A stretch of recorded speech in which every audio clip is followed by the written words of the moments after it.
Hola, buenos días. Bienvenidos a este curso online Huntsville, Radiología Neurológica. Me presento, soy la doctora Elizabeth Varela Blanco, médico neuroradiólogo a cargo y adscrito al Servicio de Resonancia Magnética del Hospital Regional 1 de Octubre del ISSSTE. El tema del cual les voy a hablar en este momento es imagen en trauma craneoencefálico y raquimedular. Espero lo disfruten. Vamos con un poco de perspectiva en relación a los objetivos que queremos alcanzar con esta charla. Principalmente definir traumatismo craneoencefálico, precisar trauma raquimedular, identificar imágenes por tomografía computada y resonancia magnética en trauma del sistema nervioso central. Es importante que ahora que entremos a hablar de lleno sobre la charla, definamos ciertos aspectos.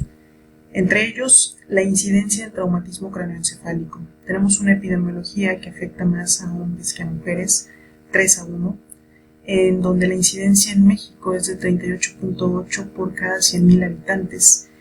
La edad poblacional más afectada con el traumatismo craneoencefálico será en las edades de los 15 a los 45 años. Los accidentes automovilísticos cargarán con el 70% de los casos. Sin embargo, podemos encontrar algunas otras causas como actos violentos, caídas, lesiones deportivas o asaltos a la población civil. Definamos entonces qué significa traumatismo craneoencefálico. Como tal, alteración en la función cerebral o evidencia de patología cerebral secundaria a una fuerza externa. Aquí es importante aclarar un punto, debido a que en la literatura podemos encontrar también la definición de traumatismo craneoencefálico como una lesión cerebral traumática o lo que conocemos como un traumatic brain injury, en donde tendremos una pérdida de conciencia. Se debe de incluir la duración. Se debe de evaluar si el paciente cuenta con una amnesia postraumática y obviamente todo traumatismo tendrá que ser categorizado acorde a la escala de Glasgow que todos conocemos: apertura ocular, respuesta motriz y respuesta verbal. Sí se puede utilizar la escala de Glasgow modificada de Cook y Palma, en donde se agrega también tos y respiración. No hay ningún inconveniente. Conforme a esto, entonces, y entrando directo al traumatismo craneoencefálico, la fisiopatología es importante. Podemos tener una fisiopatología primaria y secundaria. Entonces, la primaria y secundaria, ¿qué es lo que nos llevará a que se defina como tal? Bueno, primaria, tendremos un daño de la estructura del citoesqueleto axonal, a una alteración de la permeabilidad de la membrana celular, un déficit de oxígeno con acumulación de productos patológicos y alteración de la homeostasis cerebral. En el secundario podemos tener activación de diferentes cascadas bioquímicas deleterias a la evolución del paciente. Es importante entonces que nosotros definamos ese traumatismo craneoencefálico de tipo focal o difuso. Focal, directamente relacionado con las fuerzas de inercia. Difuso, vamos a tener un proceso de aceleración y desaceleración en donde encontraremos entonces la lesión axonal difusa, una deformidad del parénquima cerebral acorde a una respuesta inflamatoria desencadenada con una atrofia consecutiva, y lo que nos puede llevar también a una malasia. Y obviamente importante evaluar la disrupción de la barrera hematoencefálica, en donde tendremos la apertura de tight junctions o uniones estrechas. Estas uniones estrechas es importante que se definan, ya que nos llevarán nos marcarán algunas pautas, principalmente en lo que veremos en los pacientes por resonancia magnética. Entonces, la barrera hematoencefálica y los edemas, lo primero que obtendremos cuando tendremos una lesión, una disrupción cerebral, una ruptura de la barrera, será edema vasogénico, en donde tendremos un paso de líquido intracelular hacia el espacio extracelular, de la célula hacia afuera. Si la lesión sigue siendo tardía o la lesión progresa a un estadio tardío, entonces encontraremos edema citotóxico.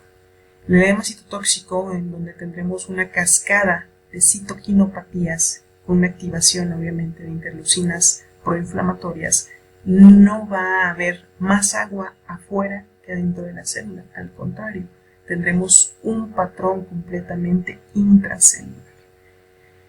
Y eso obviamente demarcará la evolución clínica del paciente. Entonces, tengo un paciente con trauma cráneoencefálico. ¿Qué es lo que debo de hacer por neuroimagen? Una tomografía computada simple.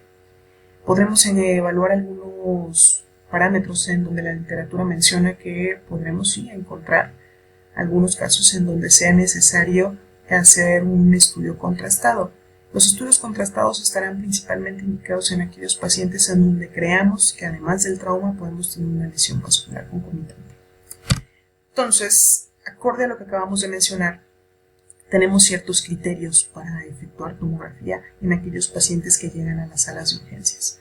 Están los criterios de New Orleans y tenemos los criterios de o las reglas del de Canadian City Head, en donde vamos a encontrar principalmente la evaluación por la escala de Glasgow y ciertas características que debe de cumplir el paciente para llevarlo a tomografía.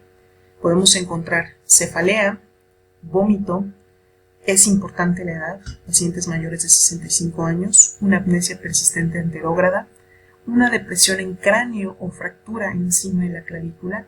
Es importante evaluar el mecanismo del trauma, principalmente por los criterios New Orleans, y signos de fractura de base de cráneo. Podemos encontrar entre los signos de fractura de base de cráneo la equimosis periorbitaria, la equimosis retroocular y obviamente la otorragia o mielotibial.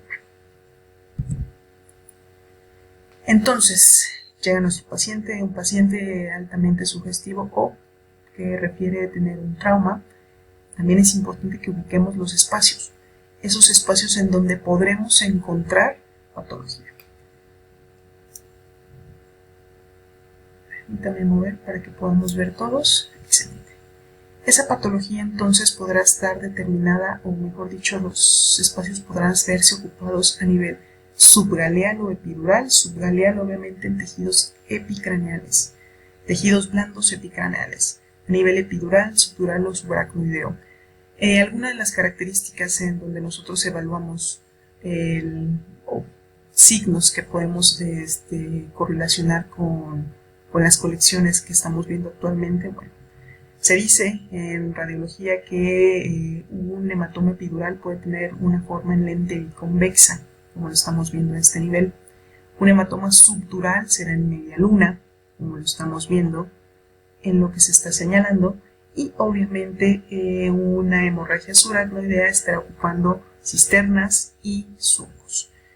Es importante evaluar por tomografía obviamente los estadios y eso estará totalmente relacionado con la densidad del coágulo. Primero, identificar los espacios. ¿Cuáles son los espacios que tenemos ocupados? Y posterior a esto, evaluar entonces esos espacios ocupados por escalas en donde nos permiten otorgar un puntaje para la severidad del cuadro.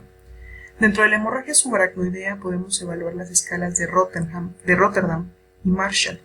Ojo, aquí también podemos encontrar algunas escalas como Helsinki y Estocolmo.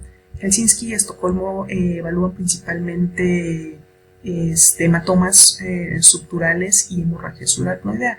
Rotterdam y Marshall podremos encontrar incluso volúmenes, desviación de la línea media, alteraciones neurológicas. Importante delimitar las escalas para una hemorragia subaracnoidea traumática de aquellas escalas para una hemorragia subaracnoidea aneurismática. Entre ellas menciono algunas: Barrow Neurological Institute, la escala de Fisher, la escala modificada de Fisher, una Hess. Tenemos también el puntaje Hydra, como algunas por mencionar. Evaluemos entonces directamente las escalas de Marshall y de Rotterdam. El score Marshall nos va a dar 6 grados y la escala de Rotterdam nos va a dar hasta 5 puntos. Vamos a tener ciertos hallazgos tomográficos a nivel de cisternas basales, línea media, espacio epidural y si podemos encontrar hemorragia subaracnoidea o intraventricular.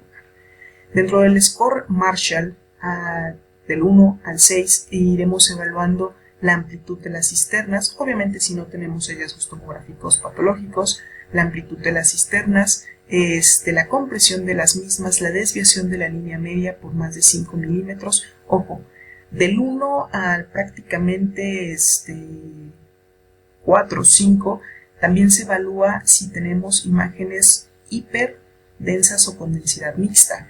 El 6, donde encontraremos lesiones con alta densidad, hiperdensas, y probablemente con un volumen mayor a 25 que no puedan ser evacuables. En relación al grado número 5, en donde podemos encontrar lesiones altamente quirúrgicas. En la escala de Rotterdam vamos a tener entonces puntajes de 0 a 2 con una suma máxima de hasta 5, en donde podemos encontrar compresión o ausencia total de las cisternas basales, la desviación de la línea media, que aquí da igual, vamos a tomar nuevamente 5 milímetros como límite, la hemorragia epidural y si encontramos hemorragia subaracnoidea o hemorragia intraventricular. Vayamos a las imágenes para que podamos evaluar. ¿Cómo vamos a evaluar entonces el volumen cerebral de una lesión? Y aquí es importante que tengamos ciertos parámetros porque no todas las lesiones son iguales. Entonces, en esta imagen que tenemos de tomografía computada, donde estamos viendo un corte axial y un corte sagital, vamos a evaluar entonces el coágulo que estamos teniendo, que tenemos diferentes estadios. Tenemos una forma esférica o elipsoide y vamos a hacer entonces nuestra multiplicación de las limitaciones. Esta multiplicación vamos a hacerla dorso ventral, rostro caudal y laterolateral. Todo en centímetros y lo vamos a dividir entre 2 si la forma de la lesión es esférica o entre 3 si la lesión es elipsoide. En este caso tenemos una forma elipsoide y hacemos las mediciones: 3.8 centímetros dorso ventral por 4.8 rostro caudal por 3 centímetros lateral. Entre 3 tenemos un volumen lesional de 18.24. Entonces, calculemos Rotterdam y Marshall en estas imágenes de este paciente que estamos evaluando. Tenemos una desviación de la línea media aproximadamente mayor a 5 milímetros, tenemos una hemorragia subaracnoidea, tenemos una obliteración de las cisternas de la base, hay una irrupción del coágulo de la hemorragia intraventricular, tenemos un hematoma subgaleal y tenemos espacios durales ocupales, principalmente subdurales en media luna. Podemos encontrar también algunas porciones con algunos hematomas intracraneales. No tenemos una lesión medible como tal, probablemente habría que sacar volúmenes para ver si tenemos una lesión evacuable o no evacuable quirúrgicamente. Tenemos la desviación de la línea media, tenemos hemorragia intraventricular, subdural y en algunos casos epidural, si podemos considerar esta. Vamos a tener entonces una escala de Rotterdam de 5 y un Marshall de 6. Podemos entonces evaluar también traumatismo craneoencefálico por resonancia magnética. Sí. Es importante entonces aquí que evaluemos algunas consideraciones, principalmente celulares, para que identifiquemos por qué vamos a encontrar los hallazgos que vamos a encontrar en ciertas secuencias. Tenemos entonces una neurona, un núcleo neuronal, las dendritas, un axón, terminaciones del axón. Vamos a encontrar células gliales, principalmente oligodendrocitos, astrocitos. En este caso, la división de los astrocitos fibrilares y protoplasmáticos, los radiales ya los dejamos en el neurodesarrollo. Serán aquellos astrocitos fibrilares los que nos den algunas alteraciones, principalmente en las ponderaciones T1, T2 y FLAIR, ya que estos astrocitos son los que se encuentran principalmente en la sustancia blanca. Los oligodendrocitos son aquellas células gliales que tienden a mielinizar las neuronas. Un oligodendrocito podrá mielinizar alrededor de 100-150 neuronas a nivel del sistema nervioso central, a nivel del sistema nervioso periférico. Esto es al revés, no tenemos oligodendrocitos, tenemos células de Schwann y entonces será una neurona por una célula de Schwann. Eso cuando veamos entonces trauma raquimedular. Ahora que estamos viendo traumatismo craneoencefálico, tenemos nuestra neurona, tenemos específicamente entonces las alteraciones que podemos llegar a encontrar y la relación que vamos a evaluar por resonancia. Si tenemos una muerte celular, bueno, encontraremos una atrofia y una encefalomalacia, principalmente visible por ponderaciones T1 volumétricas. La lesión astrocitaria, el edema que encontramos o la gleosis que vemos en el FLAIR, podemos evaluarlo por una lesión astrocitaria, principalmente de subtipo fibrilar. Cuando tenemos alteraciones en vasos, en trayectos vasculares, en conjunto con las células astrocitarias, podemos identificar ciertas lesiones en resonancia funcional, así como por perfusión. Y obviamente la lesión directa sobre los vasos, los trayectos arteriales, vamos a evaluar las lesiones por T2 eco de gradiente o SWAN. Aquí es importante hacer una aclaración, ya que diferentes marcas comerciales van a llamar de manera pues diferente a algunas secuencias. Entre ellas aparecen estas dos, el eco de gradiente y el SWAN, que así lo podemos encontrar en equipos General Electric. En equipos como Philips los vamos a encontrar como T2 estrella para el eco o Bemol para el SWAN, al igual que en algunos equipos Hitachi y Canon. Dentro de las lesiones, los factores secundarios para una lesión secundaria, molecular o clínica, vamos a encontrar entonces un flujo de entrada de ciertos metabolitos como sodio, calcio, potasio, donde vamos a encontrar también activaciones del oxígeno. Podemos encontrar un daño axonal, en donde encontraremos una neuroinflamación y principalmente dentro de las horas o los días, disfunción mitocondrial, coagulopatía y apoptosis. Tendremos entonces dentro del cuadro clínico algunos datos de hipoxemia, hipotensión, convulsiones, fiebre, un daño cerebral progresivo, epilepsia e hipopituitarismo. Tendremos aumento de la presión intracranial con una disminución de la perfusión, de la presión de perfusión cerebral, un aumento o una disminución de la glucosa. Entonces, ¿qué es lo que vamos a ver por resonancia magnética? ¿Qué es lo que vamos a encontrar? Obviamente la resonancia magnética no es un estudio de elección de primera mano para aquellos pacientes con trauma craneoencefálico por ciertas características, entre ellas la accesibilidad o incluso una escala de Glasgow baja para el paciente, en donde podrá dificultar la toma de las adquisiciones y el tiempo máquina que se pueda llevar en el mismo. Obviamente tendremos ciertas características para la resonancia magnética para que sea útil. Entre ellas podemos encontrar la pérdida de volumen que se puede evaluar por resonancia magnética, las alteraciones en la conectividad de la sustancia blanca mediante la medición de tractos, las alteraciones temporofrontolímbicas, el envejecimiento y los desórdenes neurodegenerativos. En estos casos, en estas imágenes que estamos evaluando de resonancia magnética, les presento un mismo paciente que ha ido evaluando progresivamente. Vamos a encontrar ponderaciones en FLAIR y ponderaciones en eco de gradiente. Las ponderaciones en FLAIR, importante para que las identifiquemos sobre la ponderación T1, ambas tienen el líquido cefalorraquídeo hipointenso, va a ser la sustancia gris y la sustancia blanca.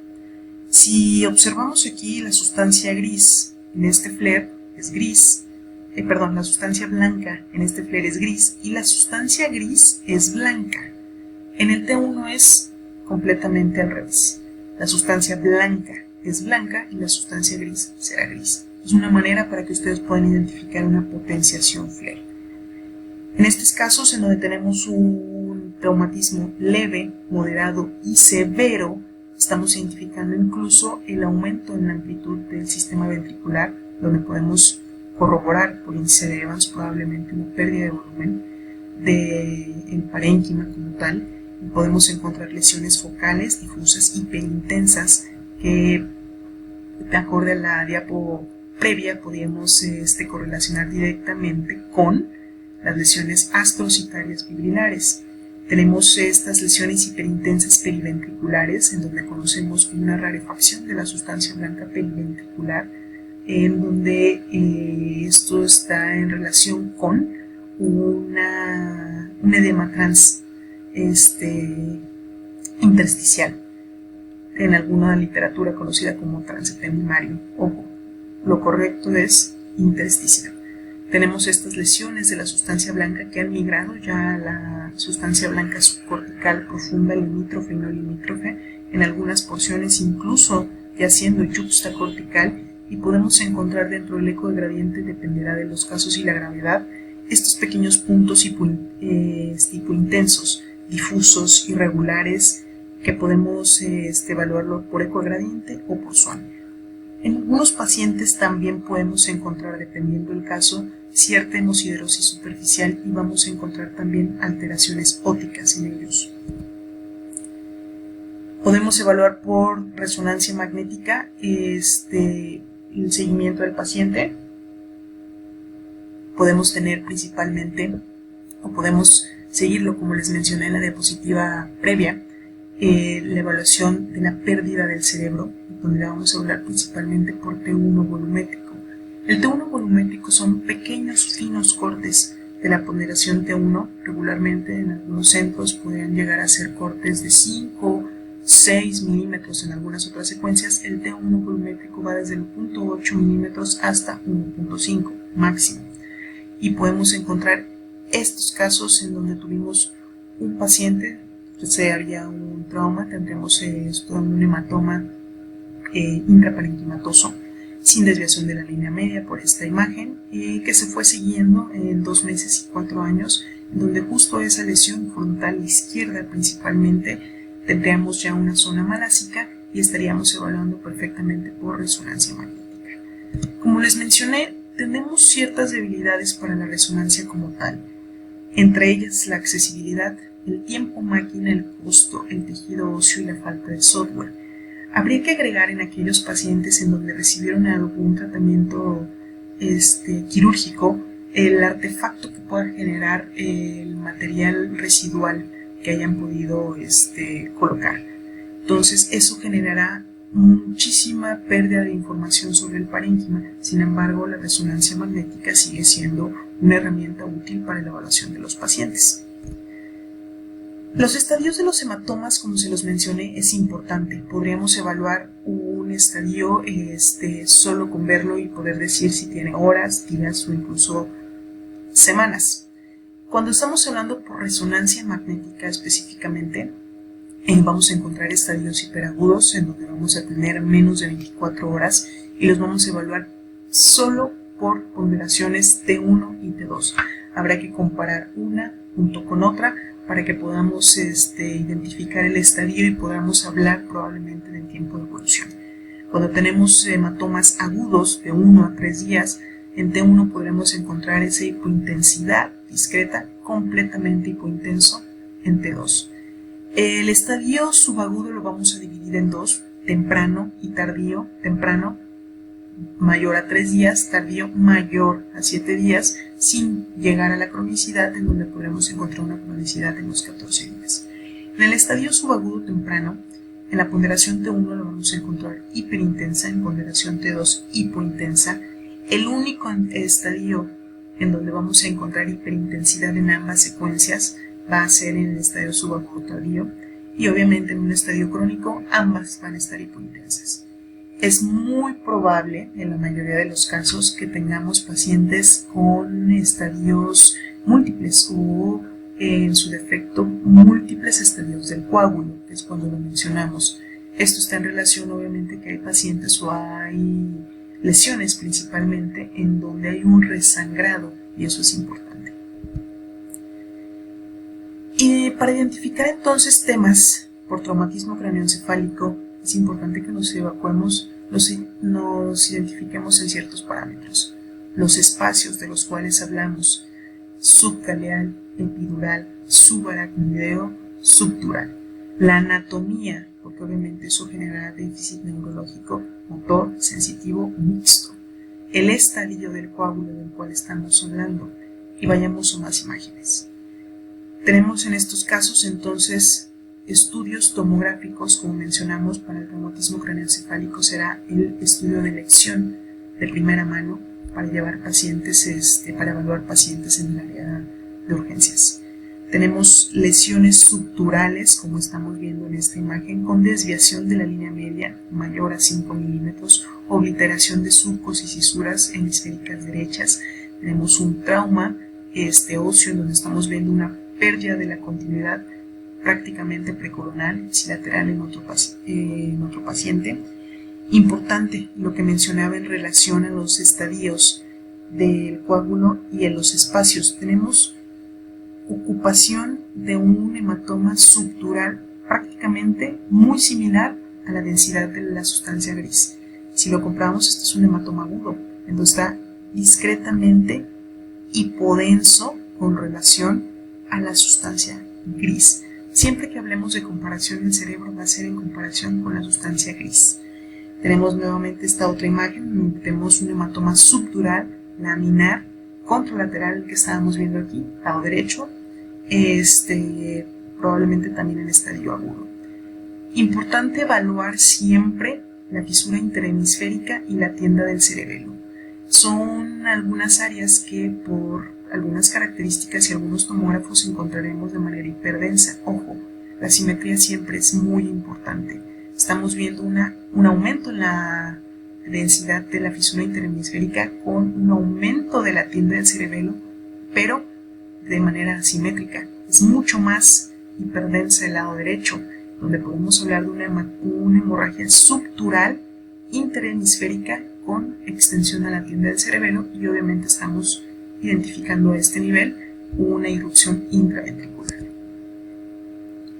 Las lesiones por contragolpe también son importantes y es importante que evaluemos porque vamos a encontrar lesiones completamente distales al sitio del trauma. En este gráfico lo estamos viendo, tenemos un trauma a este nivel, completamente parasagital posterior derecho, y tenemos una lesión por contragolpe completamente precoronal izquierda. En estos casos podemos encontrar, como vemos en las imágenes por tomografía en proyección coronal, un hematoma subgaleal con una lesión ósea.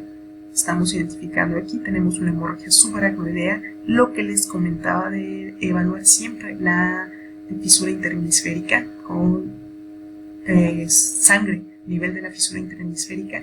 Tenemos una lesión por contragolpe nuevamente con un componente subaracnoideo y parenquimatoso que tendremos siempre que evaluar en estos pacientes. Para entrar entonces con el traumatismo raquimedular, acorde al tiempo que tenemos, vamos a evaluar ciertas indicaciones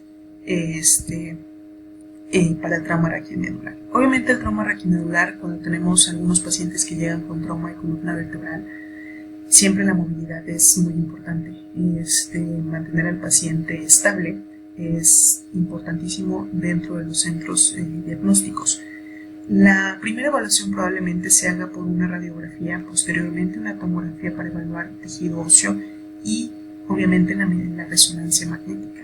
La resonancia magnética tiene mayor influencia sobre el trauma raquimedular que sobre el traumatismo craneoencefálico, debido a que es más específica en ciertas partes anatómicas.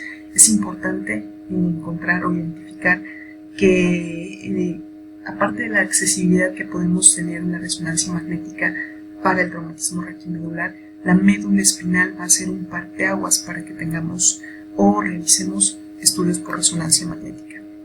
Las indicaciones para la resonancia magnética en trauma raquimedular son muy específicas. Si tenemos lesiones sugestivas por radiografía o tomografía de alteración ligamentosa, hematomas prevertebrales, espondilolistesis, ensanchamiento simétrico del espacio discal, ensanchamiento o dislocaciones de la articulación facetaria, ensanchamiento del espacio interespinoso. Si tenemos lesiones agudas versus crónicas, o si queremos diferenciar en este tipo de lesiones, al igual que si queremos diferenciar entre las lesiones benignas o malignas, identificar anormalidades de la médula espinal en pacientes con deterioro del estado neurológico diferenciar entre lesiones hemorrágicas versus no hemorrágicas y excluir las lesiones óseas ligamentosas sobre aquellas ocultas clínicamente sospechosas con pacientes con radiografías negativas, buscar hematomas epidurales o hernias discales antes de intentar una reducción cerrada de las lesiones de la faceta cervical. Ok, entonces, conforme a esto, también en el traumatismo raquimedular vamos a encontrar escalas, entre ellas principalmente Nexus y The Canadian Cervical Rules para las escalas para evaluar pacientes con traumatismo raquimedular. Dentro de las características clínicas que comparten las escalas que mencionamos va a ser la edad, al igual mayor a 60 años, dolor torácico espontáneo, dolor selectivo a la palpación torácica, mecanismos de trauma de alta energía mayor a 3 metros con una velocidad mayor a 50 km por hora, intoxicación, disminución del estado de conciencia, presencia de lesiones distractoras, de las cuales hablaremos más adelante, y dificultad respiratoria. Es importante para el neuroradiólogo, radiólogo general, identificar y sumar a las escalas hallazgos clínicos o radiológicos por mielopatía, hallazgos clínicos o de imagen que sugiera una lesión ligamentosa y obviamente una columna mecánicamente inestable. Las consideraciones para llevar a cabo una resonancia magnética entonces serán divididas de alguna manera en estas secuencias que les hago ver. Dentro de las técnicas que podemos encontrar, dependerá de cada departamento, siempre tendremos que encontrar proyecciones sagitales y axiales, principalmente ponderaciones T1, T2 y STIL.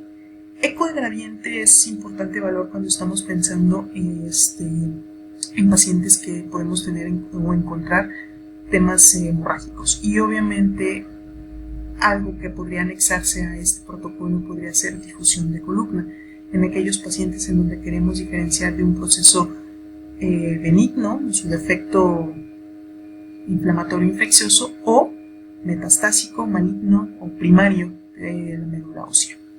Lesiones medulares hay que considerar para resonancia magnética, o lesiones vasculares, también tipos y mecanismos de las lesiones ligamentosas, la ubicación anatómica, los conceptos de 3 columnas para la elasticidad espinal, principalmente evaluados acorde a Dennis, lesiones nuevamente agudo versus crónico, osteoporótico versus maligno y unas correcciones extramedulares.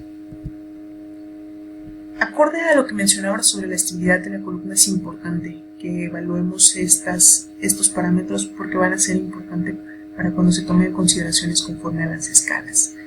Tenemos obviamente parámetros o clasificaciones que han venido desde tiempos memorables, desde 1929 con Boller, pasando por Watson, Nicol, antes de los años 50, 38-49.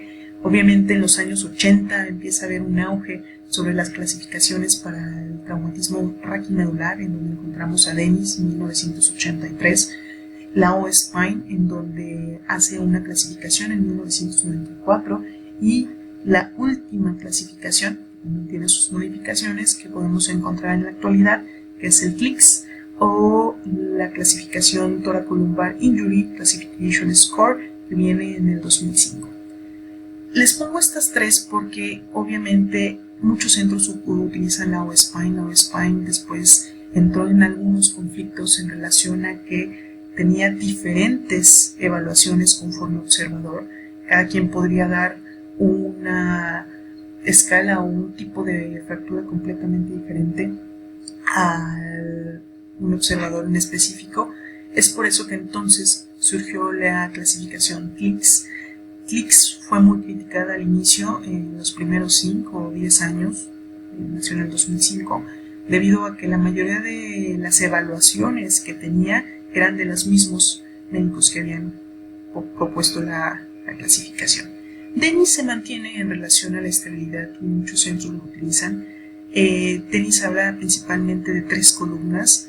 En la primera columna de Dennis, segunda y tercera, en donde encontramos ciertos aspectos o ciertas estructuras anatómicas en donde vamos a evaluar los traumas.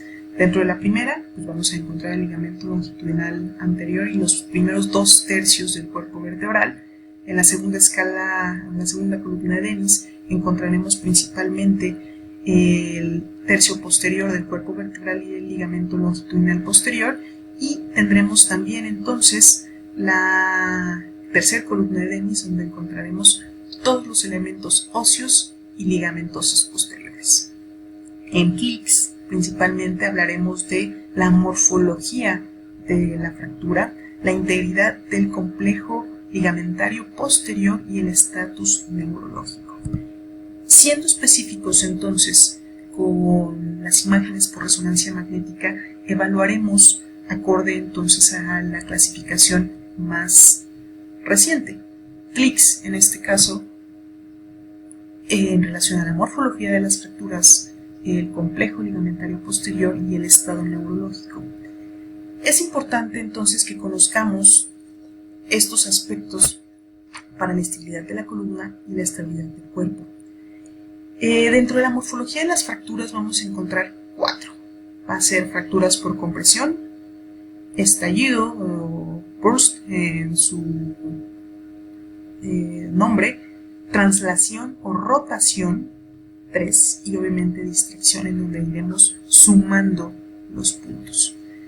Antes de entrar al complejo ligamentario posterior y sus lesiones, es importante ubicar la anatomía, donde tendremos los pedículos, iba a decir pedúnculos, los pedículos, tendremos los ligamentos, principalmente el ligamento amarillo, los ligamentos interespinosos, el ligamento supraespinoso y las uniones facetarias o la cápside de las uniones facetarias, también conocidas como articulaciones cigoapofisales. Dentro del estatus neurológico podemos encontrar 5 factores a evaluar. Un estatus neurológico intacto, alteración de la raíz nerviosa, un cordón, una alteración con cordón completo, una alteración de cordón incompleto o alteraciones a nivel del filum terminal. Podemos evaluar, o es importante que evaluemos de manera radiológica, si encontramos mielopatía o compresión nerviosa, si tenemos retropulsión de un fragmento del cuerpo y el porcentaje del estrechamiento del canal espinal. Más que porcentaje, evaluamos la longitud en milímetros. Obviamente, si estamos hablando de cada segmento cervical, dorsal y lumbar, tiene diferente calibraje. A nivel cervical, una disminución de 15 milímetros en el diámetro antero-posterior tendrá que ser significativa. Una disminución menor a 10 milímetros es altamente significativa, estamos hablando ya de un canal cervical estrecho. Lo mismo se traduce a nivel lumbar. 15 milímetros antero-posterior, 18 milímetros en transverso. Si encontramos hematomas epidurales, y ojo, importante para CLICS, cada evaluación de las lesiones de la fractura, si tenemos más de una, se debe de evaluar por separado. Obviamente tendremos algunos distractores para el tratamiento clínico quirúrgico. Dentro de esos distractores podemos encontrar, o modificadores, fracturas de esternón, columna rígida, múltiples fracturas de costillas en los mismos niveles, heridas no sujetables y deformidad preexistente. Veamos imágenes. Entonces, ubicación, estabilidad, CLICS, y obviamente no podemos dejar atrás otra clasificación que se utiliza muchísimo dentro de los centros clínico-quirúrgicos, que es ASIA, para evaluar principalmente lesiones sensitivas y motoras. En estas imágenes por resonancia magnética no estamos hablando de una ponderación STIR, en ambos casos, tanto en imagen A como en B, donde tenemos pacientes completamente diferentes. Cuando estemos hablando de ubicación, importante identificar el segmento cervical, dorsal o lumbar. Estabilidad. Acorde a las columnas de Dennis, la estabilidad va a estar alterada si tenemos alteración en 2 columnas específicas. Puede ser primera y segunda columna de Dennis, segunda y tercera columna de Dennis, o obviamente alguna lesión extremadamente rara en donde solo la encontremos en los extremos, primera y tercera columna. En este caso en específico, cuando estamos hablando a nivel posterior, tercera columna de Dennis, solo tenemos alteraciones en tejidos blandos paravertebrales.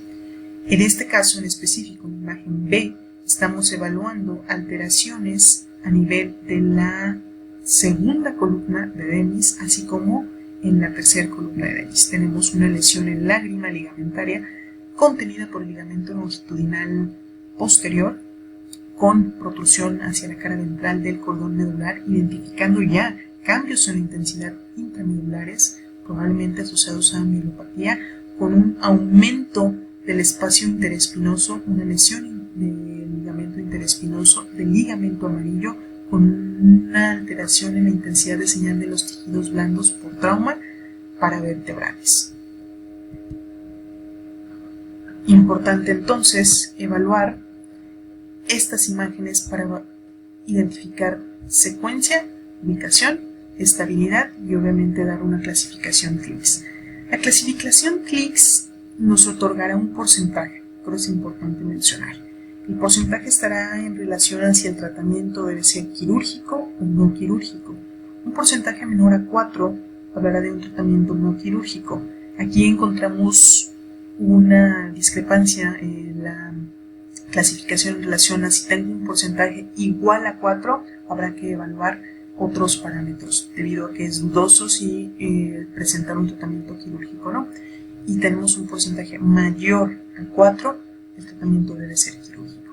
En este caso en específico, donde tenemos un mismo paciente, nuevamente ponderaciones en STIR, estamos evaluando su presión grasa, tenemos el líquido cefalorraquídeo hiperintenso, el cordón medular y tenemos las alteraciones a nivel de cuerpos vertebrales. Encontraremos una lesión a nivel del ligamento longitudinal anterior en lágrima, una fractura en lágrima contenida por el ligamento longitudinal anterior, posterior una fractura en lágrima contenida por el ligamento longitudinal posterior, similar al cuadro previo, donde tenemos un aumento del ligamento amarillo e interespinoso con un aumento del espacio. Esto es muy característico de las lesiones en lágrima.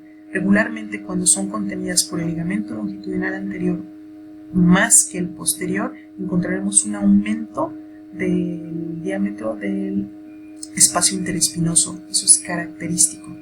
Tendremos también nuevamente alteraciones del ligamento nucal, que podemos luego ver ciertas calcificaciones en placas radiográficas.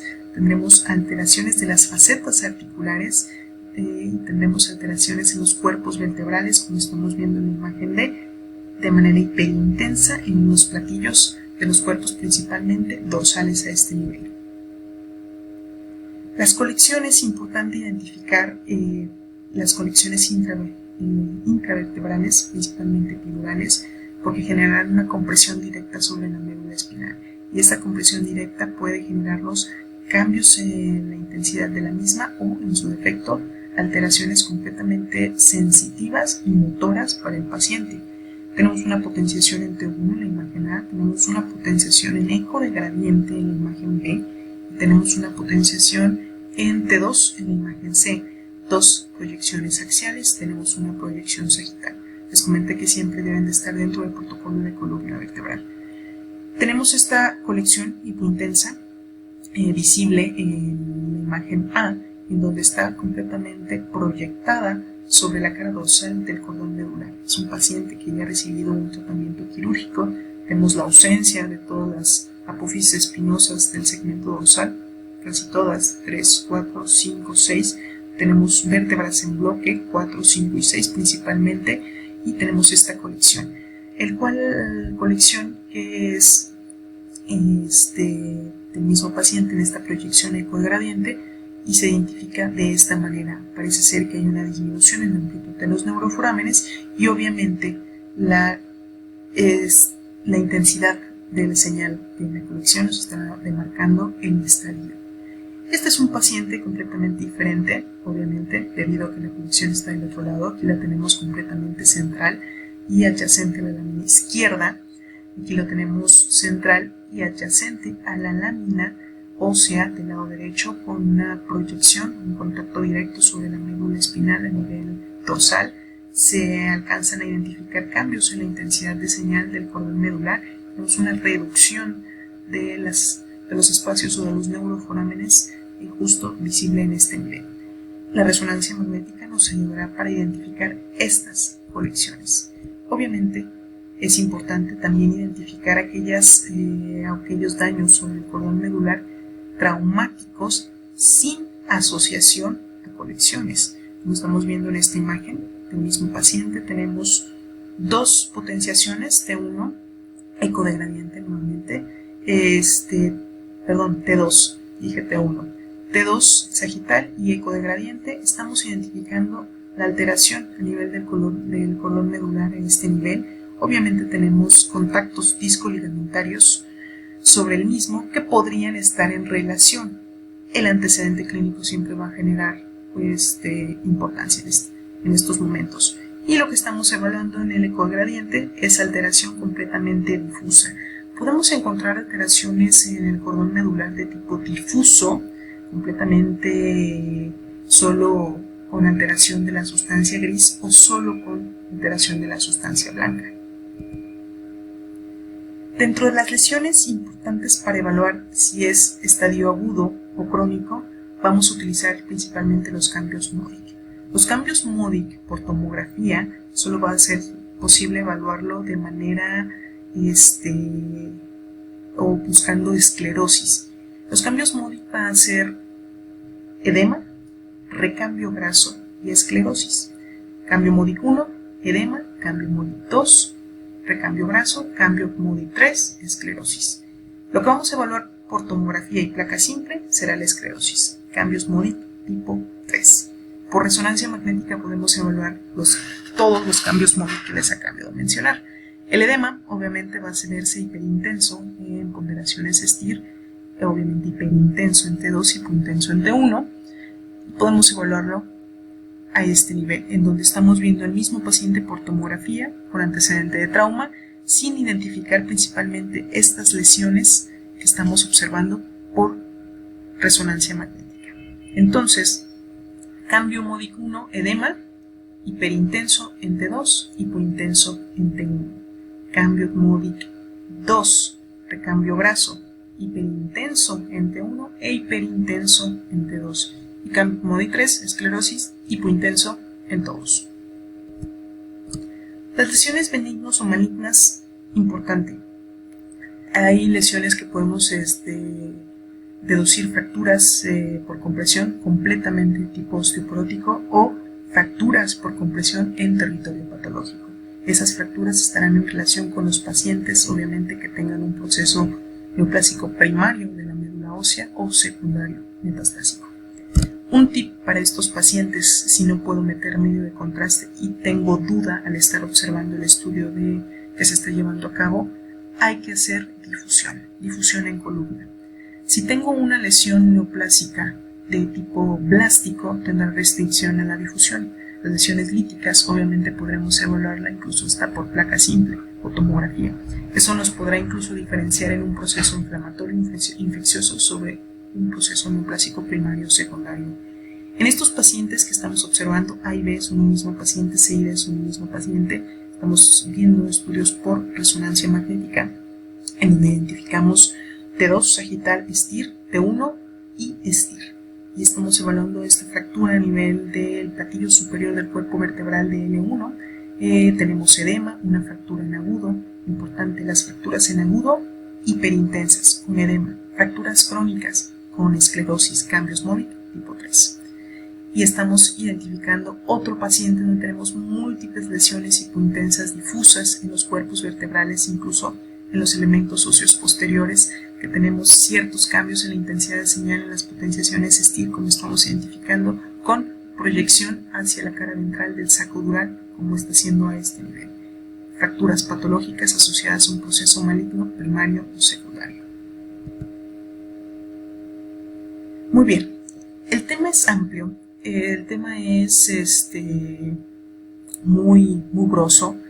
Quise darles los parámetros más importantes para que ubiquemos desde criterios para evaluar pacientes por tomografía, criterios o scores, grados o puntajes para evaluar pacientes por tomografía y resonancia magnética, ciertos tips que podemos encontrar para tener a estos pacientes en cuenta y obviamente qué es lo que debo buscar para tener alguna perspectiva sobre el traumatismo cráneoencefálico y raquimedular.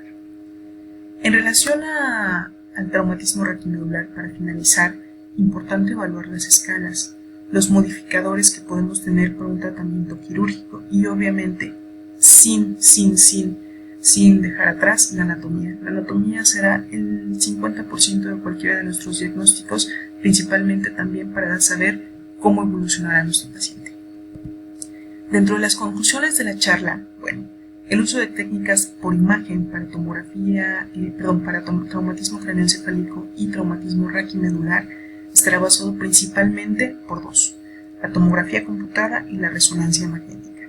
La tomografía computada tendrá mayor auge en relación a la accesibilidad, en costo o incluso la información que me puedo otorgar. Sin embargo, la resonancia magnética será de gran ayuda para dar una información extra, ubicarme perfectamente bien en la anatomía.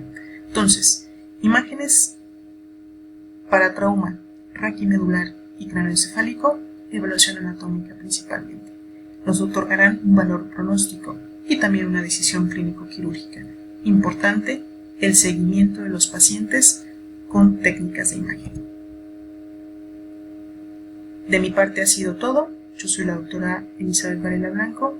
Espero que esta charla dentro del curso online que acabamos de tener dentro del grupo Huntsville Radiología Neurológica sea de gran ayuda para ustedes. Les otorgo alguna parte de la bibliografía dentro de la misma. Me despido y que tengan excelente día.